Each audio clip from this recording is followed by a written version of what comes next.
ஒரு பெண் ஒரு கிளாஸ் முடிஞ்ச ஒரு நாள் வந்தா. உண்மையாக அவருடைய கதையை கேட்டு நான் அல்லாமல் ரொம்ப கஷ்டமாக இருந்ததை உணர்வாக பேச. அல்லாஹ் ரப்பல் இஸ்ஸத் ஒவ்வொருடைய வாழ்க்கையும் ஒவ்வொரு மாதிரி வச்சிருந்தான். எங்க கணவருக்கு நிறைய தொடர்புகள், நான் மெல்ல மெல்ல ரொம்ப பொறுமையாக அதெல்லாம் கண்டுபிடிச்சி நானா போய் கெஞ்சி, எனக்கு 3 பிள்ளைகள், நான் மெல்ல மெல்ல அவருடைய தொடர்புகள் எல்லாத்தையும் அவரோட பேசி, அவர் யாரோட தொடர்பு வச்சாரோ அந்த பெண்களோட பேசி நிலைமையை புரிய வச்சு நான் மெல்ல மெல்ல கலட்டி எடுத்து இப்போ ஒரு அந்நிய பெண்ணோட தொடர்பு பட்டிருக்கிறார். என்னுடைய சின்ன கடைசி மகன் ஐசியூல இருந்த ஒரு நாள் எங்க கணவர் இப்ப எங்க பிள்ளைகளோட மாதிரி பேசுறது இல்லை, நிறைய என்னோட இல்லை, அவருடைய கல்வி வேற மாதிரி இருக்குது. நான் கண்டுபிடிச்சேன் அவர் அந்நிய மதத்து பெண்ணோட உறவு வச்சிருக்கிறார். ஸோ நான் அவரோட நிறைய பேசி பார்த்தேன். அவ எந்த வகையிலும் சம்மதிக்கிறதா இல்லை, நான் அவரோட தான் இருப்பேன்னு முடியா சொல்லிட்டேன். என் மகன் ஐசியூல அவர் சொன்ன கதை. எங்க ஹஸ்பண்ட் அப்ப வந்தார் பார்க்க. நான் கையை பிடிச்சி அழுது கெஞ்சினேன், நாங்க 2 பேரும் திரும்ப வாழுவோமே, புள்ள நிலைமையை பாருங்களேன்.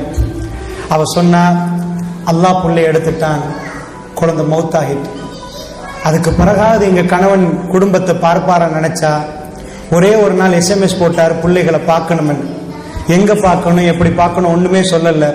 அவ எல்லாத்தையும் சொல்லி போட்டு என்கிட்ட கேட்டா, நான் இவரோட வாழ வேணுமா, இஸ்லாம் எனக்கு என்ன சொல்லுது என்று கேட்டேன். அன்பார்ந்தவர்களை, முடிவெடுப்பதற்கு அந்த பெண் இவ்வளவு தூரமாக இஸ்லாம் என்ன சொல்லுது என்று கேட்க வந்திருந்தால், நான் கேட்கிற கேள்வி என்னண்டா, இந்த அளவுக்கு கணவர்மார்கள் மிருகமானவர்களாக ஏன் மாறினார்கள்? நான் கணவர்மார்கள் ஒரு பக்கத்தை பேசினா மனைவிமார்கள் இன்னொரு பக்கம் பேசணும். மிருகமான மனைவிமார்கள் எக்கச்சக்கமாக நிற்கிறார்கள். அது இன்னொரு பக்கம் இருக்குது. ஒரு சகோதரர் வந்தார், இதுக்கெல்லாம் பல ஆண்டுகளுக்கு 10 ஆண்டுகளுக்கு 10-15 ஆண்டுகளுக்கு முன்னாடி நான் ஆபீஸில் அவன் மனைவி முகம் மறைக்கிறவர். அவர் சின்ன ஒரு பிழை செஞ்சிருந்தார். ஹாஸ்பிட்டலில் புள்ளைய வச்சிருந்த நேரம் அவரோட இருந்த ஒர்க் பண்ண ஒரு ஆளை வீட்டுக்கு அனுப்பிட்டார். கொஞ்சம் போய் நான் இன்னைக்கு ஹாஸ்பிட்டலில் என்னை வைஃப் தங்குறத விடாமல் அவருக்கு மனசு கேட்கல. புள்ள பக்கத்தில் நான் நிற்கிறேன், சாப்பாடு எடுத்து கொடுத்துருங்க. வைஃப் ஹாஸ்பிட்டலில் வைக்காம இவர் ஹாஸ்பிட்டலில் நின்று போனார். அவர் வந்து என்னோட முழு கதையும் விவரித்தார். எனக்கு எல்லாம் விளங்கிட்டு, நான் எவனை நம்பி இருந்தனோ அவனுக்கு இவக்கும் தொடர்பு வந்துட்டு நான் உம்ராக்கு கூட்டி போயிருந்தேன். பெட்ஷீட்டுக்கு அடியில எனக்கு விளங்குது, ஸ்ரீலங்கால இருந்து நிறைய நடந்ததுனால அல்லாட ஆலயத்துக்கு போய் தவாஃப் பண்ணிட்டு நிறைய கேட்போம்னு போனோம். நாங்கள் 2 பேரும் நைட்ல இருக்கிற நேரம் நடு நிசையிலும் எனக்கு திடீர் ஒரு முழிப்பு வந்துட்டு, பெட்ஷீட்டுக்குள்ள என்னமோ நடக்குது. நான் பார்த்தா போன்ல செட் பண்ணிட்டு இருக்கிற 6 பிள்ளைக்கு உம்மா. அன்பார்ந்த தாய்மார்களே, பெரியவர்களே, ஷைத்தானுடைய மெயின் டார்கெட் எங்களுடைய ஆடைகளை கலட்டுவது. ஆதம் அலைஹிஸ்ஸலாத்தை கொண்டு போய் ஒரு இடத்துல அல்லாஹ் காட்டுறான், வலா தக்ரபா ஹாதிஹி ஷஜரா ஃபதகூனா மினல் ஸாலிமீன். ஆதமே இந்த மரத்துக்கிட்ட நெருங்காதீங்க.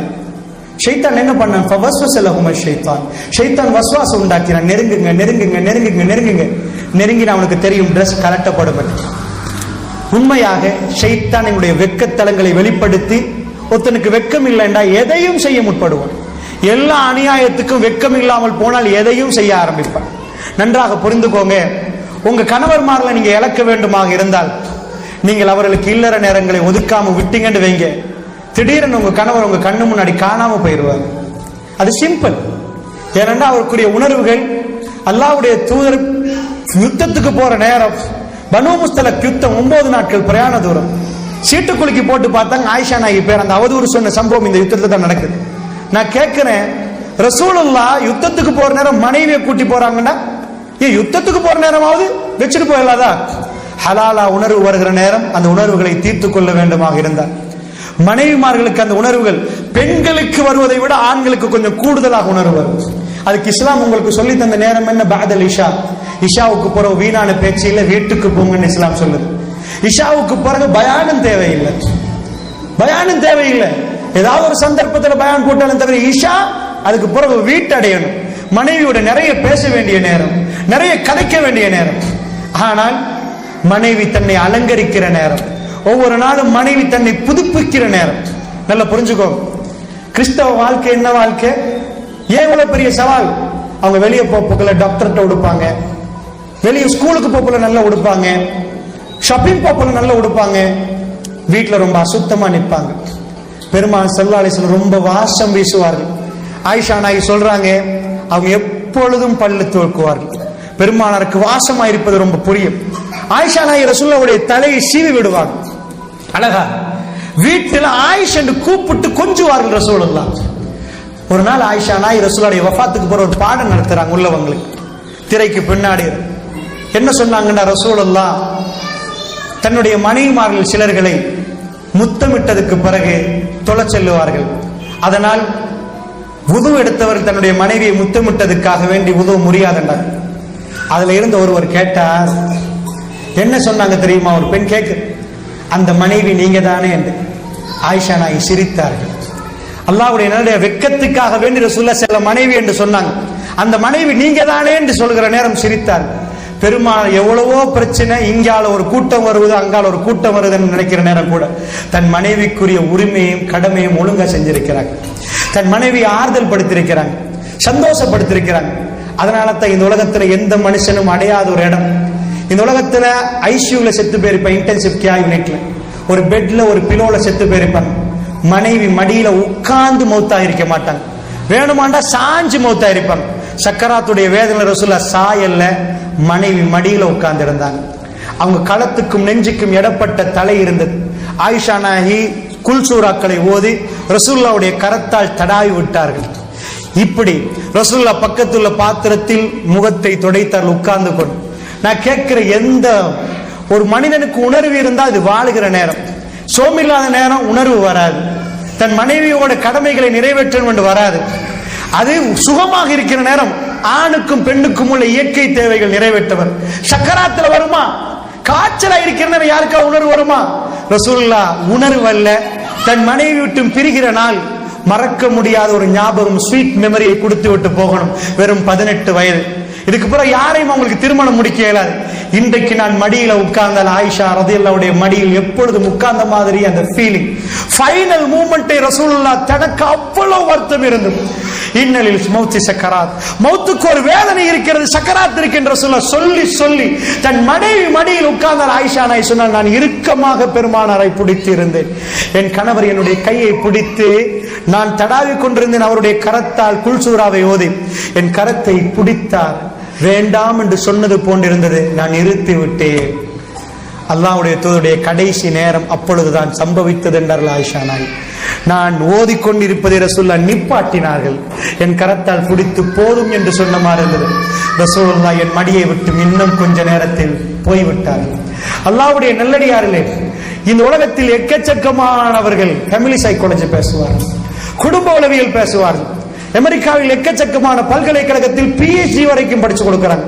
அவங்களில் யாராவது ஒருத்தரை கூட்டி வந்து காட்டுங்க பாப்போம், இவங்க தான் குடும்ப வாழ்க்கை நடத்துறவங்க பாருங்க. குடும்ப வாழ்க்கை நடத்தணுமா இருந்தா 18 வயசு 63 வயசு அவங்க வாழ்ந்த வாழ்க்கை. நாங்களே சொல்லுவோம் 25 வயசு, அவருக்கு 40 முடிச்சு போட்டா சேர்த்து வைக்கலுமா? இவங்க வாழ மாட்டாங்க. இது ஒரு 30 வயசு ஒருத்தர் முடிச்சு கொடுத்தா பரவாயில்ல, இந்த கிழவனை போய் முடிச்சு கொடுத்துட்டு இந்த பிள்ளைக்கு இவங்க எப்படி வாழ்வாங்கன்னு கேட்க மாட்டீங்களா?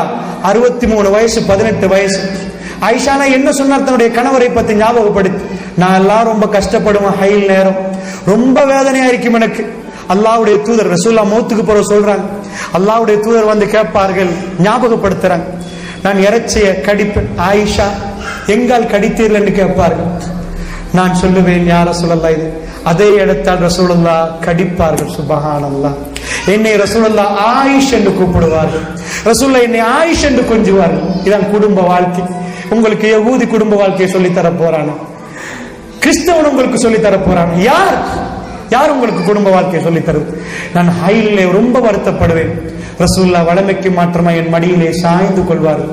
ரசூலுல்லாஹ்வுடைய மரணத்துக்கு பிறகு தன் மனைவி சொல்லக்கூடிய வாசல், என் மடியிலே சாய்ந்து கொள்வார்கள், சாய்ந்து குர்ஆனை ஓதுவார்கள், நான் கேட்டுக்கொண்டிருப்பேன் என்பார்கள் ஆயிஷா நாயகி. சுப்ஹானல்லாஹ். மற்ற நேரத்தில் ரசூலுல்லாஹ் வேற மாதிரி அவர்கள் ஓதிக்கொண்டிருப்பார்கள். இந்த நேரம் நான் ஹைலில் வேதனைப்படுகிற நேரம் என் மடியிலே சாய்ந்து கொண்டு என் பக்கத்திலே இருந்து கொண்டு ரசூலுல்லாஹ் குர்ஆனை ஓதுவார். 18 வயதுக்கும் 63 வயதுக்கும் வேற என்ன உறவை நீங்க காட்ட முடியும்? வேற எந்த மாதிரி காட்ட முடியும்? உங்க பிள்ளைகளுக்கு எல்லாம் திருமணம் முடிச்சு கொடுக்கிற நேரம் என்ன சொல்லி கொடுத்தீங்க? எப்படி வாழ்றாங்க? இதுதான். பெரியவங்கள்ட்ட போய் கேட்டா, முதிய வயசுல உள்ளவங்கள்ட்ட போய் கேட்டா, குடும்ப கதை தானே தம்பி, இதையும் பார்க்காட்டி எங்க நிம்மதி என்று கேட்கறாங்க. நாளைக்கு மௌத்தாகிற வயசுல நிக்கிறவங்க, அவங்களுக்கு விபச்சாரம் புரியுது இல்லை.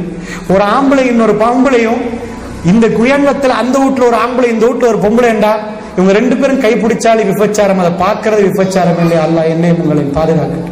முஸ்லிம்கள் தைரியமாக அதையெல்லாம் பார்க்கிறார்கள் என்றால் மலக்குமார்கள் வீட்டுக்கு வருவார்களா? மலக்குமார்கள் வீட்டுக்கு வருவார்களா? அந்த பரக்கத் பொருந்திய வீடாக எங்க வீடுகள் இருக்குமா? எந்த சவாலை எங்கிருந்து முறியடிப்பது தாய்மார்களே? ஈமானை பறிகொடுத்து இஸ்லாத்தை தூக்கி ஒரு இடத்தில் வைத்துவிட்டு நானும் நீங்களும் முக்காடுகளை போட்டு முஸ்லிம்கள் என்று உலா வருகிறோம் என்று பேசிக் கொண்டதுக்கு மாத்திரம் நாங்கள் நீங்கள் முஸ்லிமாக மாட்டோம் தாய்மார்களே. இஸ்லாமிய அடிப்படை சிந்தனையுடைய கல்வியிலிருந்து எடுபட்டு எங்களுடைய உயிர் நாடி அல்லாஹ்வுடைய கலாம், இந்த பேச்சு அல்லாஹ் பேசுகிற நேரம் நாங்கள் பேசக்கூடாது. அல்லாஹ்வுடைய நல்லடியார்கள், அல்லாஹ் பேசுகிற நேரம் நாங்கள் அமைதியாக நிற்க வேண்டும். அல்லாஹ்வுடைய கலாம் ரேடியோவில் போகிறது சில நேரம், அதை மீறி நாங்கள் பேசுகிற அளவுக்கு தைரியசாலிகளாக மாறிவிட்டோம். சில பள்ளிவாசல் அல்லாஹ்வுடைய கலாமை எடுத்துக்கொண்டால், கிதாபை எடுத்துக்கொண்டால் தூசி தட்ட வேண்டிய நிலைமை. ஒரு முஸ்லிம் எங்க போனாலும் வேதத்தோடே போய் வேதத்தோடே ஓதி வேதத்தையே படிக்கக்கூடியவனாக இந்த உலகத்தில் எனக்கும் உங்களுக்கும் ஆறுதலாக அல்லாஹ் தந்தது இதுதான். அல்லாஹ்வுடைய நல்லடியார்களே, லா துல்ஹிக்கும் அம்வாலுக்கும் வலா அவுலாதுக்கும் அன் ஸிக்ரில்லாஹ், லா துல்ஹிக்கும் அம்வாலுக்கும் வலா அவுலாதுக்கும் அன் ஸிக்ரில்லாஹ். உங்களுடைய சொத்து செல்வங்களும் உங்களுடைய பிள்ளைகளும் அல்லாஹ்வுடைய சிந்தனை விட்டு உங்களை பராமுகமாக்க வேண்டாம். இதுதான் எங்களுடைய உயிர் நாடி, இவருடைய உயிர் நாடி. அல்லாஹ்வுடைய நல்லடியார்கள் எத்தனை வாரமாச்சு இதுல ஒரு ஆயத்தை படிச்சு, உங்க கணவரோட பேசி எத்தனை நாளாச்சு?